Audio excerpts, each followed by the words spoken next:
Live from New Delhi, you're watching DD India News Hour, India's voice to the world. I'm Anil Thomas. Coming up in the next 60 minutes. EU leaders head into high-stakes summit for Ukraine on Thursday. EU budget chief sees deal on 50 billion euros.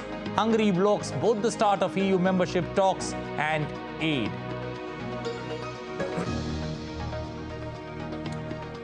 Benjamin Netanyahu promises to continue the offensive until victory is achieved.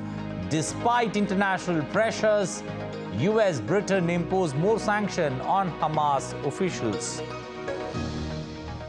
We are continuing until the end, until victory, until Hamas is annihilated. Home Ministry sets up committee to probe Parliament security breach. Accused booked under anti-terror law unlawful activities. Prevention Act. And in sports, in Khelo India Para Games, Haryana tops the medal table with 31 gold. Women's Football League Under-17 match today.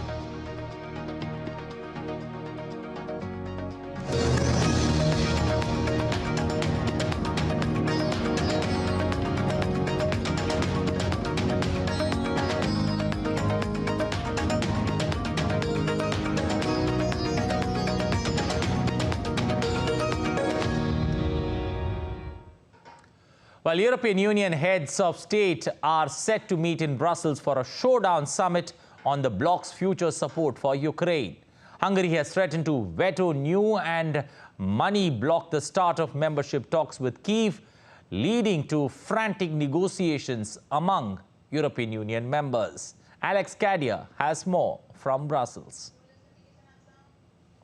EU leaders will meet here on Thursday in the hope of signing off more than $50 billion of aid for Ukraine. The 27 heads of state will also discuss starting long-awaited accession talks with Kyiv, a process that would put the country firmly on a path to membership. 26 member states support both measures. One doesn't. Hungary's Prime Minister Viktor Orban has threatened to veto the proposals, saying Ukraine is too corrupt and simply not ready to join the European Union. The Hungarian leader also said that Ukraine's vast agricultural sector could threaten the EU's common agricultural policy and eventually hurt European farmers. Despite attempts by European leaders to convince Hungary to lift its objections, Budapest still won't budge. French President Emmanuel Macron even invited his Hungarian counterpart for dinner at the Élysée Palace in Paris to try and change his position. One thing that could convince Hungary is money. A year ago, the European Commission froze more than $23 billion in EU funds for Hungary over concerns about democratic and rule of law backsliding under the Orban administration. On Wednesday, the European Commission unblocked nearly half of that money. Budapest says this isn't enough and that all the money should be unfrozen before it considers lifting its veto. As the leaders head to Brussels, breaking that deadlock and unlocking more support for Ukraine will be the top priority. Alex Kadia in Brussels, reporting for DD India. Well, as we told you that 26 out of the 27 European Union countries continue their support for Ukraine in the fight against Russia and will back EU's enlargement to include Ukraine. Nos deux pays sont déterminés à soutenir l'Ukraine. Our two countries are determined to support Ukraine for as long as necessary in military, economic, humanitarian and diplomatic terms, because our collective security and respect for an international order based on law and our shared values are at stake. Demain sont déterminantes. We want this enlargement to be effective. We need internal reform of the procedure itself, adjustment and decision-making procedures within the framework of the European Union. I think that the choice of the Ukrainian people is very important, and you all know that Ukrainian people want to be the part of the EU. Ultimately, as it stands for Montenegro, it stands for Ukraine as well. It is ultimately a merit-based, reform-oriented process that we are, as the country, as Montenegro, committed to, and I truly believe this is what all the other candidate countries are committed to. Well, reacting on that Hungarian stand, Ukrainian president said Prime Minister Viktor Orban has no reason to block Ukraine's European Union membership. He has any reasons to block Ukrainian membership in EU. Ukrainian President Volodymyr Zelensky is on a visit to Norway for talks with Nordic countries. Leaders on more help to Ukraine also said that battlefield operations were always slowing in winter. At a joint news conference with Nordic leaders following the meetings in Oslo, Denmark's Prime Minister Mette Frederiksen said her government will present a new support package for Ukraine worth €1 billion to Parliament on Thursday.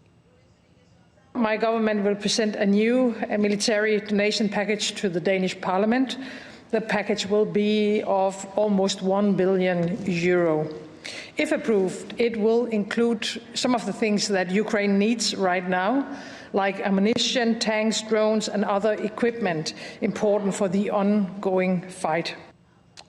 Well, the European Union and Western Balkan leaders posed for a family photo as they gathered in Brussels for a summit that is focused on the EU's enlargement and mutual cooperation with the region. While addressing the media, the EU president said that the new enlargement plan aims to explore the untapped potential of the Western Balkans. North Macedonia, Albania, Kosovo, Serbia, Montenegro, Bosnia and Herzegovina are all potential candidates to join the bloc. Croatia was the last country to be the EU member in 2013, but the ongoing Russia-Ukraine conflict brought enlargement back to the top of the agenda. Look at the Western Balkan economies. They stand today at around 35% of the EU average. In other words, there's a lot of untapped potential. And this is what the new growth plan is looking at. There was a lot of praise for the new growth plan. Well, 11 people, including 3 children, were injured in a drone attack in Ukraine's southern region of Odessa. Emergency services have said this in a release, adding that the attack destroyed a car and damaged an industrial site with 11 buildings damaged. The exact location of the attack in the area is yet to be revealed. The emergency services social media post showed rescue workers climbing ladders to the upper floors of the buildings and moved debris on the ground. Governor of the Odessa region announced the death of a man who succumbed to injuries in the hospital. Kyivstar, Ukraine's largest mobile phone operator, began restoring voice and data service to some of its customers on Tuesday after being hit by a massive cyber attack. Olseny Kamarov, Kyivstar CEO, said that the voice services were to be restored first and data shortly after. The company offers mobile internet and other mobile services to some 24 million private customers. He further said this was probably the biggest cyber attack in the history of the world. The SBU, Ukraine's intelligence agency, has launched an inquiry into the attack, which it accuses of being perpetrated by Russian hackers. Hundreds of experts from dozens of institutions have been working to restore services to millions of customers, given the severity of the damage.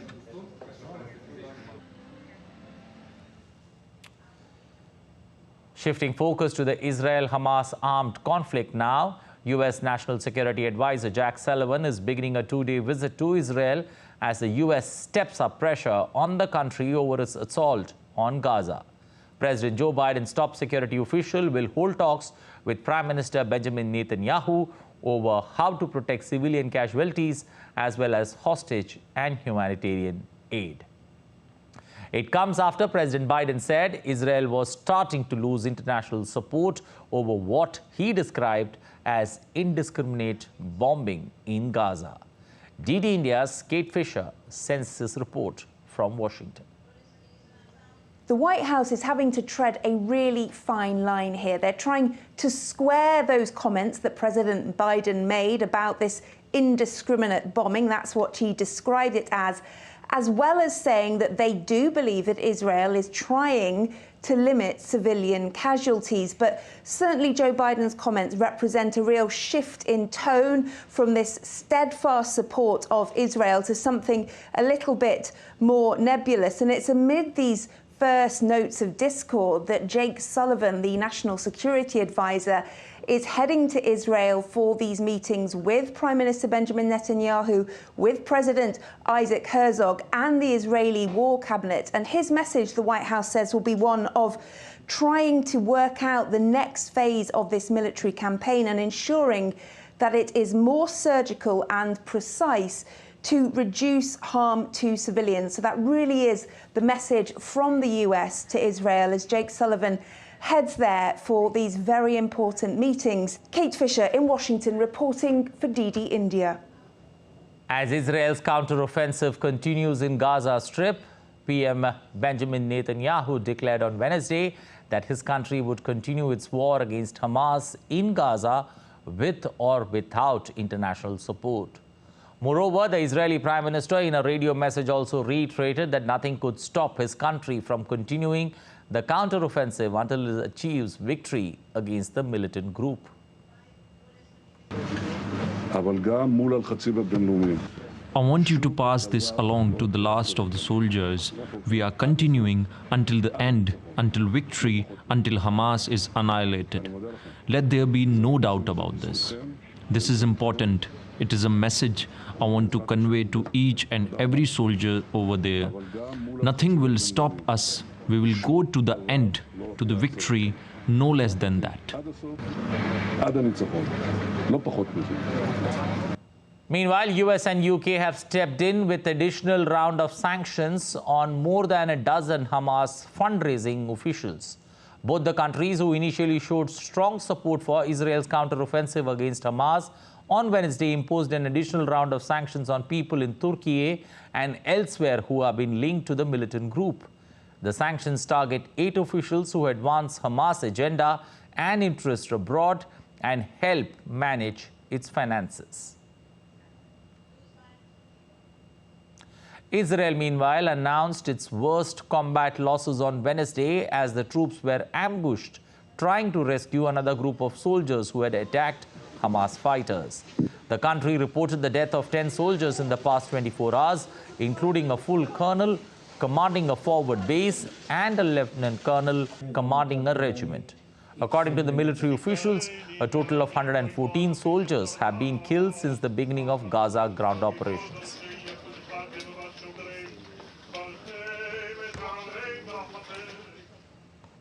Russian President Vladimir Putin has withdrawn from public activities to prepare for an upcoming year-end press conference on Thursday. The event will field questions from the public and journalists amid Putin's announcement to run for a 5th term next March.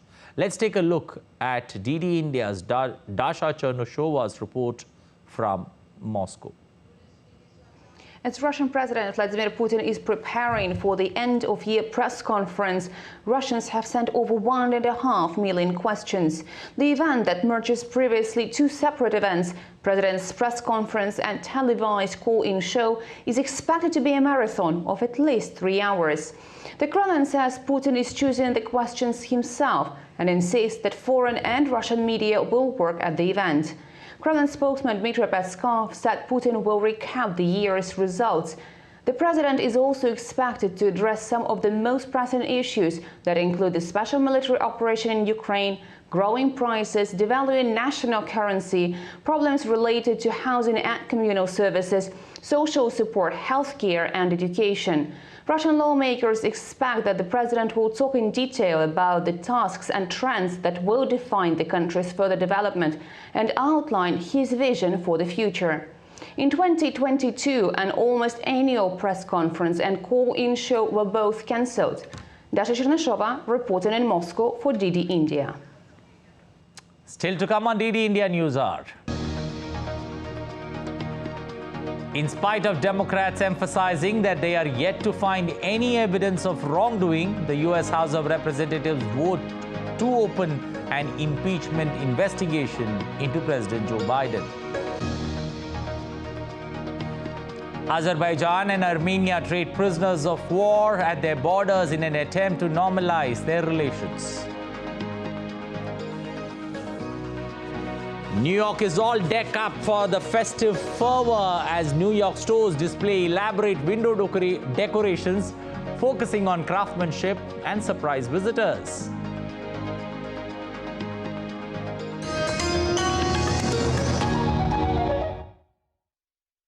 In a world that never stops, where information shapes our reality, one app stands out, helps you stay ahead of time.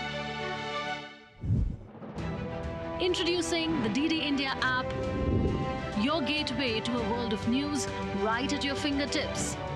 Your most trusted source of news goes global, goes digital. Explore a world of options, top stories, live updates, in-depth analysis, and more. Stay informed wherever you are.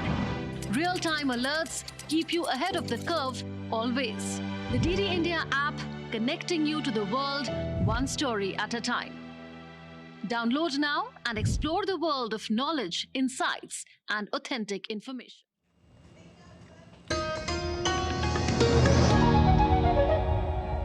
You're watching DD India News Hour. I'm Anil Thomas. Moving forward, the US House of Representatives voted to officially open an impeachment investigation into President Joe Biden as Republicans united behind the effort, even as Democrats said they are yet to find any evidence of wrongdoing. The Republicans-led House voted 221 to 212 in a party-line vote to open the investigation. The vote came hours after Hunter Biden declined a closed-door call to testify. The White House has dismissed the investigation as factless and politically motivated. Biden gears up for a potential rematch with his Republican opponent Donald Trump in the 2024 presidential elections. Trump, who is the first US president ever impeached twice, calls the investigation politically motivated. On this vote, the yeas are 221 and the nays are 212. The resolution is adopted. Without objection, the motion to reconsider is laid on the table. Well, after more than 2 months of courtroom bursts, testimonies concluded on Wednesday in the U.S. former President Donald Trump's $250 million civil fraud trial in New York. However, a verdict is at least a month away. The lawsuit by the New York Attorney General seeks to fine Trump at least $250 million and sharply curtail his ability to do business in New York, home to several of his iconic properties. Trump has, however, denied wrongdoing and called the case a scam. Shifting to rising tensions between Philippines and China, Philippines, United States and Japan have called on China to desist from further provocative behavior. The national security advisors of the three countries held a trilateral phone call on Wednesday.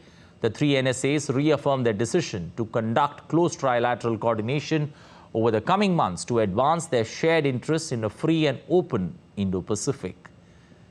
China claims the South China Sea nearly in its entirety, but an international arbitrary tribunal upheld Philippine sovereign rights in its exclusive economic zone and invalidated China's expansive territorial claims in the disputed waters.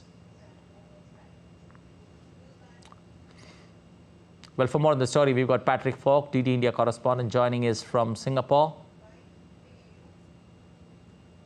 Patrick, good morning. What more details can you share, especially about the call between US, Japan and the Philippines?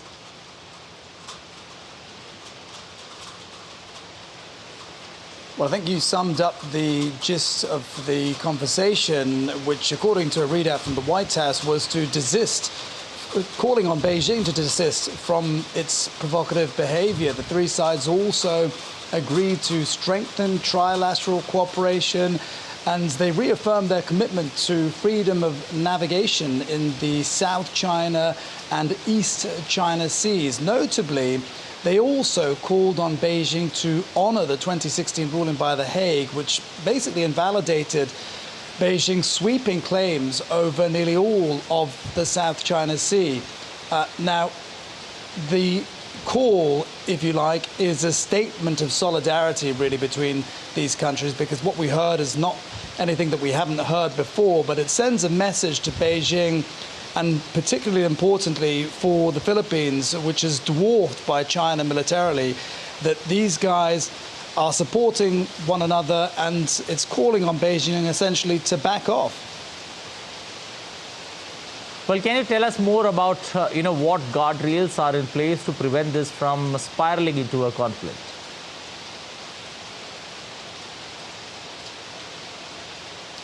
Yeah, it's an interesting question. And, the US has repeatedly said it's committed to defending Philippines. It's the Philippines, its treaty ally. Notably, though, the Pentagon has said that that treaty agreement does not extend to unsafe operations, including things like the firing of water cannon and collisions, which is what we've basically seen of late in some of these incidents that have taken place between China and the Philippines. Now, also, another thing that's interesting over the last few days is the US has said that it is in communication with China and trying to sort of get military-to-military communications back on track. That was something that President Joe Biden had discussed with President Xi Jinping in California just weeks ago, and the Chinese leader seemed open to that. There is some concern about this having been delayed and why these military-to-military level communications haven't restarted already. Jake Sullivan, the National Security Advisor, has said that he's not concerned that the talks haven't restarted yet or communication hasn't restarted. He says it's not a question of when, but he says the bigger question is how the two sides can sustain engagement through ups and downs in the future. We'll leave it there. Thank you and appreciate you joining us, DD India correspondent Patrick Falk there. Moving on, amid a border dispute over the Iquiscua region, Venezuela's President Nicolas Maduro and Guyana President Mohamed Irfan Ali are meeting on Thursday. The announcement of the bilateral meeting came after Maduro spoke with UN Secretary General Antonio Guterres and the Prime Minister of St. Vincent and Grenadines, Ralph Gonzalez, on Saturday. Venezuelan government said that the meeting is in order to preserve its aspiration to maintain Latin America and the Caribbean as a zone of peace. The Office of the President of Guyana confirmed President Ali had agreed to the meeting, but added Guyana's land boundary is not up for discussion. In a step towards normalizing their relations, Azerbaijan and Armenia traded prisoners of war at their borders on Wednesday. The exchange involved the release of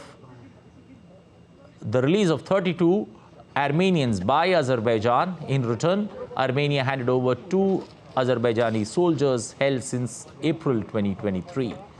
The South Caucasus neighbors have fought 2 wars in the past 30 years over Nagorno-Karabakh.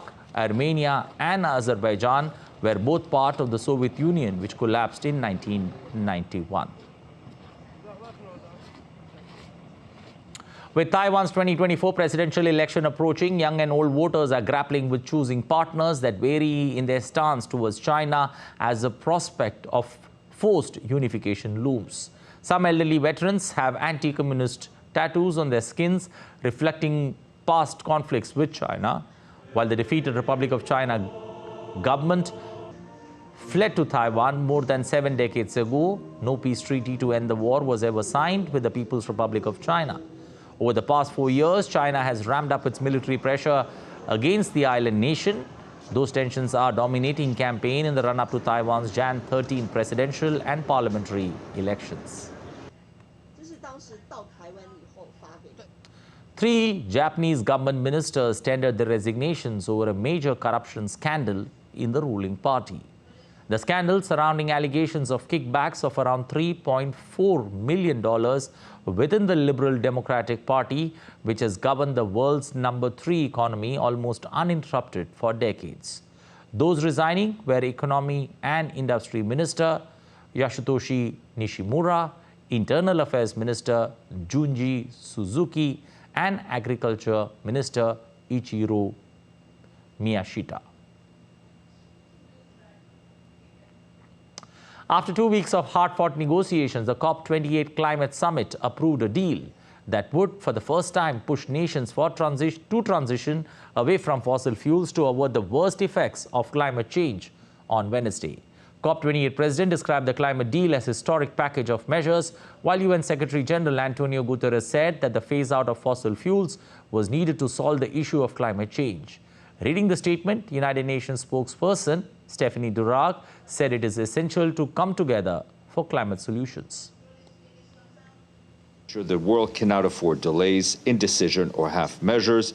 He said he remains confident that despite many differences, the world can unite and rise to the challenges of the climate crisis. Multilateralism remains humanity's best hope. It is essential to come together around real, practical, and meaningful climate solutions that match the scale of the climate crisis. Recently, Swiss scientists have developed a groundbreaking technology that allows controlling a robotic arm with eyes and breathing, potentially aiding prosthetics design and offering healthy people extraordinary capabilities. Let's explore more on this. In Switzerland, scientists have proven that extra robotic arms can be controlled using only eyes and breathing without affecting other tasks. Published in Science Robotics, the research could lead to advancement in robotic prosthetics for those with motor function loss. Eventually, we were able to implement the interface that we developed for the control of a real robotic arm. And what was extremely interesting to see was that both trained participants and naive participants performed similarly, again showing the intuitiveness of our control interface. Professor Silvestro Misera of the Swiss Federal Institute of Technology aims for healthy individuals to control an extra arm naturally. Our goal is to allow healthy people to control an extra arm as naturally as the real natural arms. Using a virtual reality system, volunteers controlled the extra arms with their breathing and gaze. The team also discovered that muscles behind the ears, known as vestibular muscles, could be trained to control a computer mouse. The study is part of a project to develop wearable robotic arms for daily tasks or search and rescue. So these muscles that we have in our body, but through evolution we have lost their functionality. We have found that through a few days of training, people could use these auricular muscles, which are this muscle we have behind the ears, to control this extra limb while still using their natural arms and still speaking and looking around. Let's take a look at some other stories making news around the world. New York stores are embracing the holiday season with elaborate window decorations focusing on craftsmanship and surprise visitors. Saks and Dior collaborated on a luxury display featuring landmark scenes from New York and Paris, while Bloomingdale celebrated the release of Yonka with a chocolate fountain and trapeze movements. December 13th, around 500 kayaks in central Copenhagen, adorned with Christmas lights, paraded along the canal to celebrate St. Lucia, the traditional bearer of lights. The event has been happening for around 10 years, and the people on the kayaks, the canoeists, wore a traditional Lucia crown of candles associated with the 3rd century Saint's Day.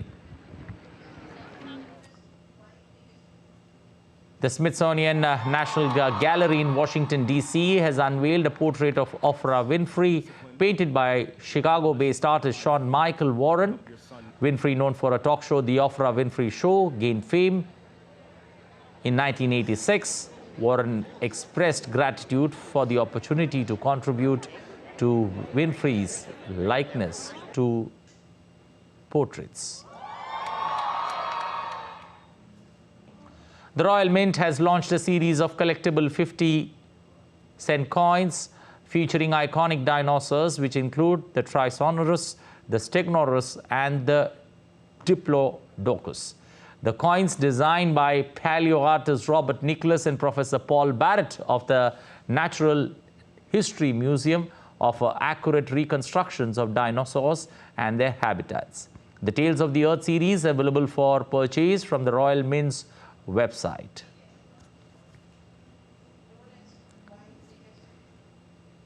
Mexico City witnessed an annual procession of clowns dressed as Virgin of Guadalupe. The performers carried altars and images of Our Lady of Guadalupe on their way to the iconic basilica. The Virgin of Guadalupe is the patron saint of Mexico and revered by millions of Roman Catholics. Disney has adopted the popular book series Percy Jackson and the Olympians into a streaming series starring young actor Volker Skubel.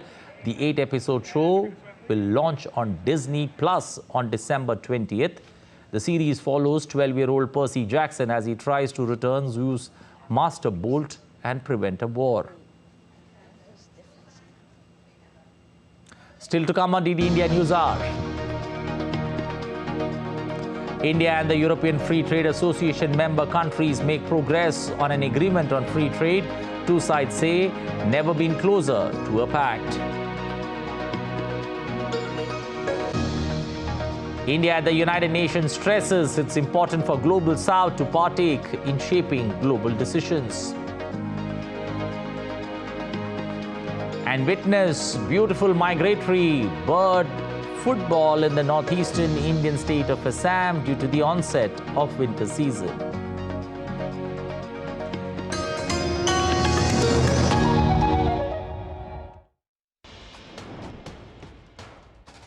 Wherever news breaks, whatever it takes. Connecting corners, cutting across continents. Stories that matter from across the globe. Accurate, authentic journalism that serves you right. From politics to glamour, from sports to world affairs, with a fusion of aesthetics and substance. Introducing news in a new avatar. Experience the world through a new lens. Stay tuned to DD India for an exciting journey beyond borders.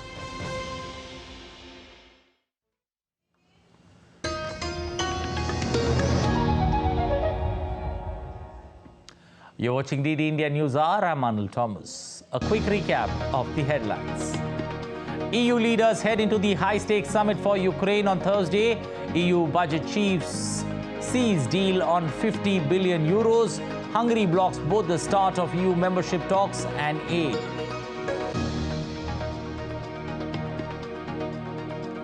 Benjamin Netanyahu promises to continue the offensive until victory is achieved. Despite international pressure, US, Britain imposed more sanctions on Hamas officials. Home Ministry sets up a committee to probe Parliament security breach. Accused booked under Anti-Terror Law Unlawful Activities Prevention Act.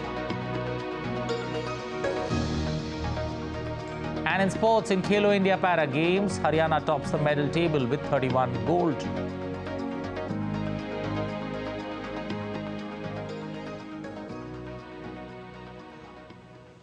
Well, heavy security has been deployed in and around Parliament due to the incident of security breach which took place on Wednesday, where two people managed to clear multiple layers of security checks, smuggle smoke canisters into the Lok Sabha and jumped into the house from the visitors' gallery. India's Home Ministry has ordered an inquiry into the Parliament security breach.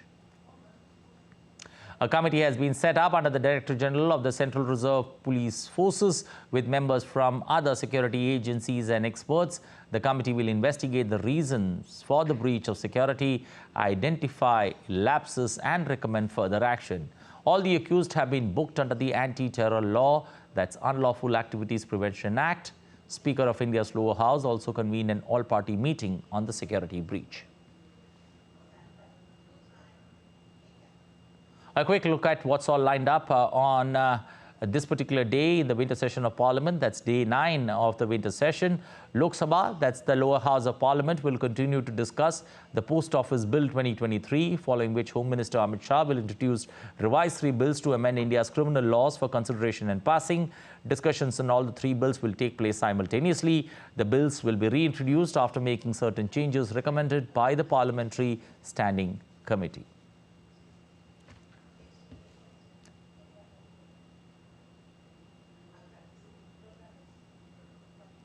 While in the upper house of Parliament, that's Rajya Sabha, Finance Minister Nirmala Sitharaman will move the Appropriation Number 3 Bill 2023 and the Appropriation Number 4 Bill 2023 to return them to Lok Sabha after consideration.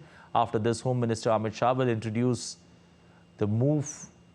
move the Jammu and Kashmir Reorganization Second Amendment Bill 2023 and the Government of Union Territories Amendment Bill 2023 for consideration and passing. After passing of the bills, 33% reservation for women would be provided in the assemblies of Jammu and Kashmir and Puducherry. Lok Sabha has already passed both the bills.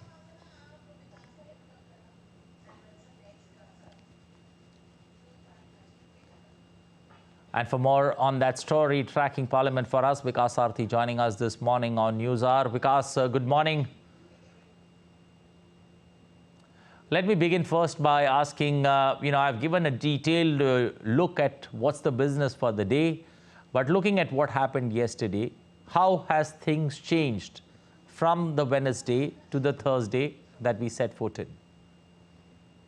Good morning, Anil. So, whatever happened yesterday was quite worrisome, and after that incident, in fact, Speaker convened an all-party meeting where members of the Parliament raised their issues. Particularly, some members said that number of visitors passes should be reduced. As of now, hundreds of visitors are coming to Parliament and witnessing the proceedings in both the houses. But after yesterday's security breach, members raised this issue particularly during the all-party meet. As far as this whole incident is concerned, you are aware that Parliament has multi-layer security system. In fact, even in the House, apart from member of parliaments, journalists cannot bring their mobile phones. They have to deposit their cell phones. Even cell phones have to be deposited before entering the house. So how these two people managed to get these canisters inside the hall, that is a matter of investigation. Now a high-level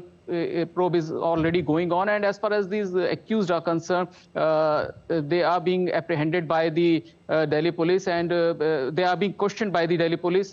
Apart from it, they have been booked under anti-terror laws, UAPA. We expect that these accused will also be produced before a district court today itself. As far as the fallout of this incident is concerned, we may expect that visitors' pass could be suspended for a few days unless an investigation is completed and a report is submitted not only to the higher authorities, to the Home Secretary, but a copy of that report will also be given to Speaker of the House, and after that an appropriate decision will be taken that what should be the policy in future to reduce the number of such visitors and to ensure that such kind of breach doesn't occur in future as well. Okay, also put this into perspective for us. How did this, the investigation after they have been apprehended, the unlawful act has been, the UAPA has been, put on these 4 people. But, what's the link that the agencies probing this matter have been able to find? How did they come together? Give us some perspective on, or a flashback on what exactly, on how did these 4 people come together, and when did this planning begin, and when did this all, how did it all, were they planning something bigger? Well, Anil, as far as the intention of these people are concerned, we will be able to know once the preliminary investigation is completed, and it seems that their motive was to create a kind of nuisance. They brought canisters, they shouted slogans inside the house, and not only inside the house, but but at the gate of the Parliament, 2 people repeated same kind of behavior. So it seems that they wanted some kind of to create some kind of nuisance to grab headlines, but what is their real intention, we will be able to know once some kind of report is made public. Okay, now with regards to Rajya Sabha, the 33% reservation in Jammu and Kashmir along with Puducherry, how does it change the dynamics, and how does it open the doors, especially for women, to be a part and parcel of getting into active politics? Right, Anil. In fact, when this bill was being introduced, the Nari Shakti Vandan Adhiyam was being discussed in the Lok Sabha. At that point in time, also Minister concerned, and apart from Minister concerned, Finance Minister also told the House that at a later stage these bills will be introduced for the Assembly of Puducherry and Assembly of Jammu and Kashmir as well. In the main bill, these two union territories have been exempted for reasons that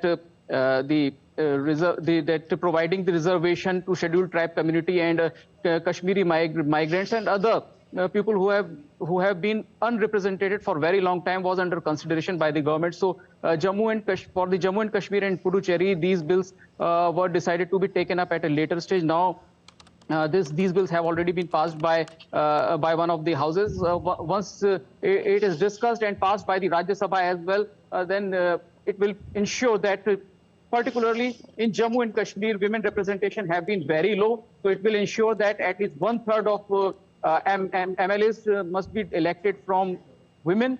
And the same will be repeated and same will be followed in Puducherry Assembly as well.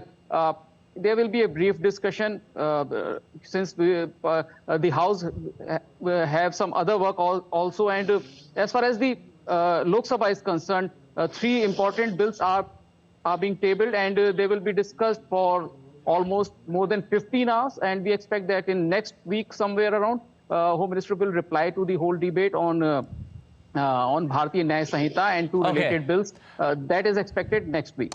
Because the criminal law amendment bills, the 3 criminal laws, which will be reintroduced after minor changes, how will it change, especially the way, this particular law would be approached in terms of first of all the text, and also in terms of how it will be put into practice? Anil, it will drastically change or improve our criminal justice system.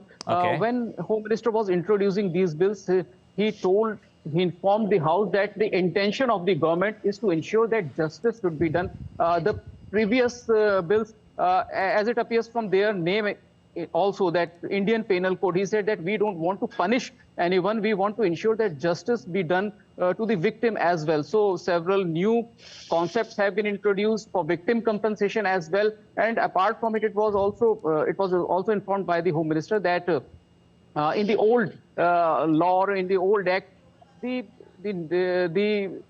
stress was given on the issues which were brought to fulfill the requirements of the British colonial powers, and we need to relook into all those aspects. Like he said, that what is the relevance of providing that anti-state activities should be taken up in Indian Penal Code first, and the crimes related to violating human dignity or killing someone have been put at the end of the IPC and CRPC. So what is the point of forming that kind of legislation? He said that we will reformulate all those issues and we will ensure that justice should also be provided.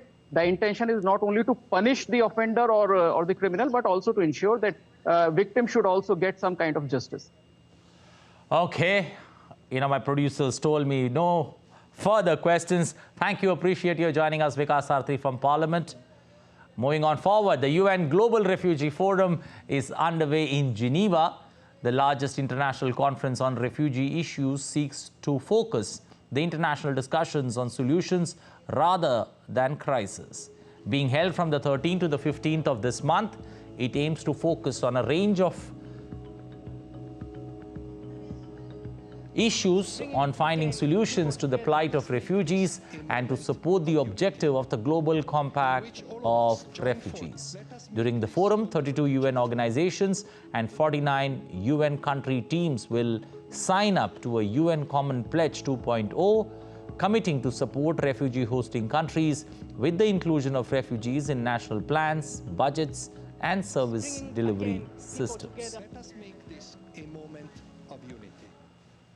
Meanwhile, intergovernmental negotiations on the Security Council reforms are underway in UN, participating in which permanent representative of India to the UN, Ruchira Kamboj, said multilateral institutions rarely die, they simply fade into irrelevance.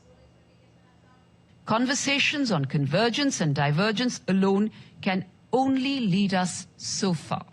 As diplomats, we know that countries do not change positions unless in a negotiating mode where we create possibilities of real and meaningful exchanges. Let me remind all of you that the Summit of the Future, unlike the intergovernmental negotiations, is actually an intergovernmental negotiating process. We need to get real. India, as the world's largest democracy, will continue to strive for the voice of the Global South to be heard on the urgency of immediate action in this regard. Well, the 9th edition of Jaffna International Cinema Festival is being held at the Jaffna Cultural Centre in Sri Lanka from today. The 6-day event will showcase films from various countries in general and the subcontinent in particular. In addition, several debut and short films will also be premiered during the festival. Also, the works of noted Indian filmmaker Mrinal Sen will be featured in a Mrinal Sen retrospective. Indian films that will be premiered at the festival include Bhagwan Bharose, Whispers of Fire and Water, Faded Memories, Main Hoon Lallu Singh and Chad.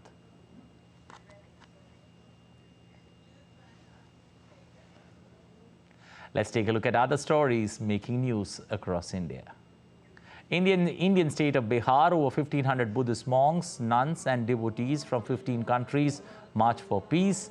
The hills and forests of Gaya and Nalanda district of Bihar, were reverberated with chants of Buddham Sharanam Gacchami, which means surrender to the Buddha. The march was taken on the same route which was used by Gautam Buddha to travel to Sarnath near Varanasi, where he gave his first sermon. The Viksit Bharat Sankalp Yatra traversed across different states in southern part of India. The Information, Education and Communication van, that's called the IEC van, traveled through Anantapur district in Andhra Pradesh. A key aspect of the yatra is to facilitate direct interaction between the government and the beneficiaries by sharing personal stories and experiences of local people, creating awareness about the central government schemes. The 22-day-long annual Vaikunta Ekadashi festival began in the Ranganathan Swami temple in southern Indian state of Tamil Nadu. The temple and the corridors were illuminated with decorative lights. The opening of the Parampara Vashi gates will be the prime event on December 23rd. Around 2.5 lakh devotees are expected to visit the shrine throughout the festive days. The festival will conclude on Jan 2nd, 2024. With the onset of winter season, the Povithora Wildlife Sanctuary in northeastern Indian state of Assam is witnessing a surge in migratory bird footfall. The Wildlife Sanctuary authorities expect that this year more migratory bird species will arrive as compared to the previous years. After flying thousands of miles from Europe, America and Africa, thousands of migratory birds have now arrived at the Wildlife Sanctuary. The preparations have started in the Indian state of Uttar Pradesh for the Magh Mela 2024, which is scheduled to be a 54-day event. It will commence on Jan 15th, starting with the Makar Sankranti Bathing Festival and will conclude on 8th March with the Mahashivratri Bathing Festival. Still to come on DD India News Hour. Fed leaves interest rates unchanged. Chief says historic tightening of monetary policy is likely over. Tesla recalls more than 2 million vehicles in the US over autopilot systems to include additional controls and alerts to reinforce drivers' responsibility. And in sports, Newcastle United knocked out of the UEFA Champions League.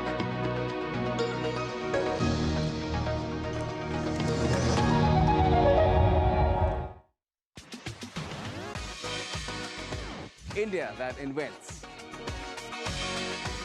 India that innovates. India that excites. India that invites. Land of possibility. Teeming with opportunities. Watch India Ideas each Thursday, 8 p.m. only on DD India.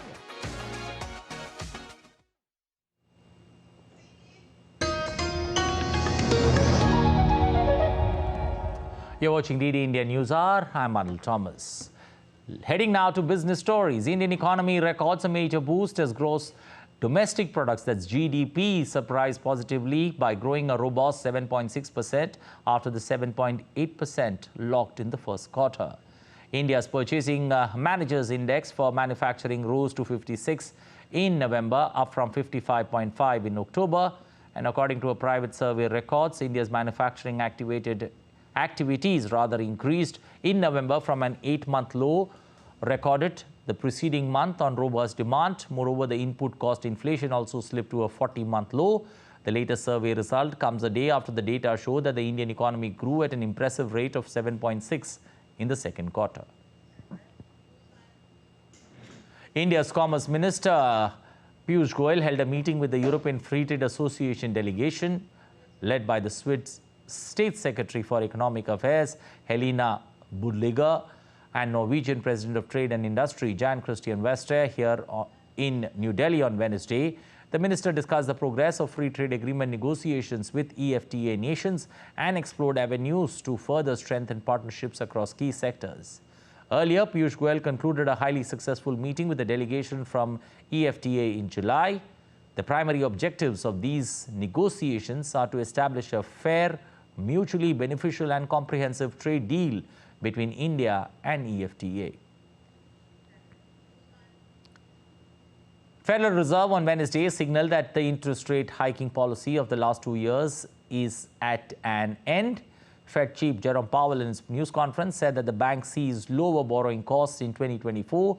He added that the historic tightening of monetary policy is likely over.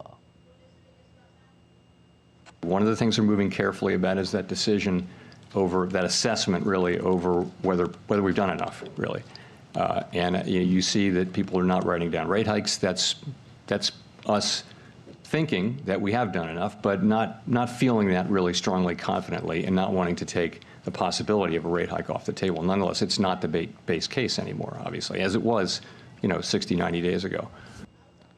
Well, that's had a positive impact on the market. Nifty up almost 236 points, over 1.13% on the Indian markets. The BSE Sensex up almost 850 points, up crossing the 70,000 mark. Nifty crossing the 21,100 mark, trading at 21,162 points. Sensex at this point of time trading at 70,433 points. A big impact. The Fed chief leaving those Fed rates unchanged. Clearly, the dovish approach that it's rather an early Santa Claus rally is how I would put it, that the markets are witnessing, especially when it comes to the stock markets. Well, shifting focus to Tesla, which is recalling over 2 million electric vehicles in the United States to install new safeguards for its autopilot advanced driver assistance system. The National Highway Traffic Safety Administration, that is NHTSA, has raised concern about potential misuse of the system.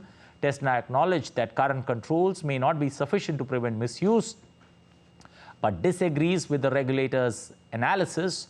The recall will include additional controls and alerts to reinforce drivers' responsibility.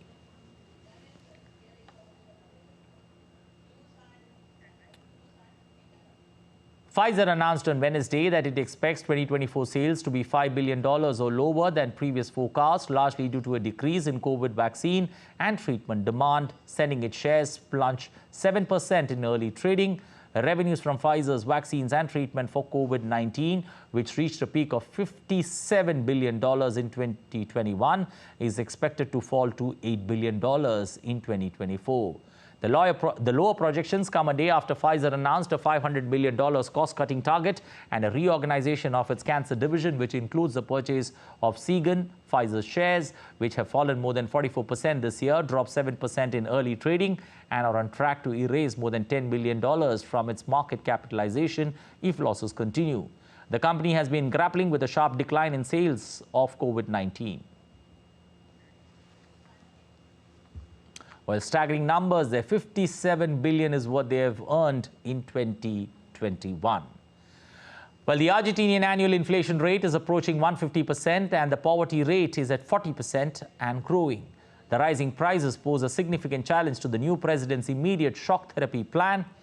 Earlier, President Javier Milei's economy chief outlined the new government's initial policy aimed at cutting public spending and to devalue the currency to boost inflation and combat the country's worst economic crisis in decade. The value of the peso currency will be halved and the government will also double social spending for the poorest. You're watching DD India News Hour. Time now for sports updates. Over 1,400 top para-athletes from around the country are competing in the maiden Khelo India Para Games, which began in New Delhi on Sunday. On the 5th day, the athletes will fight for the final round of para-powerlifting, para-football and in group stages of para-table tennis. So far, Haryana topped the medal tally with 31 gold, 35 silver, 18 bronze. Uttar Pradesh second with 23 gold, followed by Tamil Nadu. The games will get over on the 17th of December. In cricket, Team India will face South Africa in the third match of the T20 series in Johannesburg today. South Africa is leading the rain-hit series 1-0.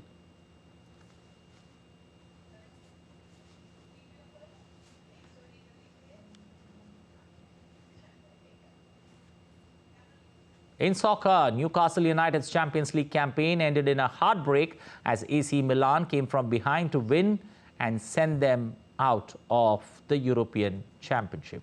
AC Milan substitute Samuel Chukwueze struck a superb late winner to seal a 2-1 victory over Newcastle United. Although Milan's joy were muted as PSG's 1-1 draw meant that the French club were runners-up in the group with 8 points. Milan entered the Europa League, while Newcastle, who finished bottom with 5 points, are out of European Championship. Dortmund topped the group with 11 points. Paris Saint-Germain drew 1-1 in Group F, with winners Borussia Dortmund securing the second place and a spot in the Champions League knockout stage.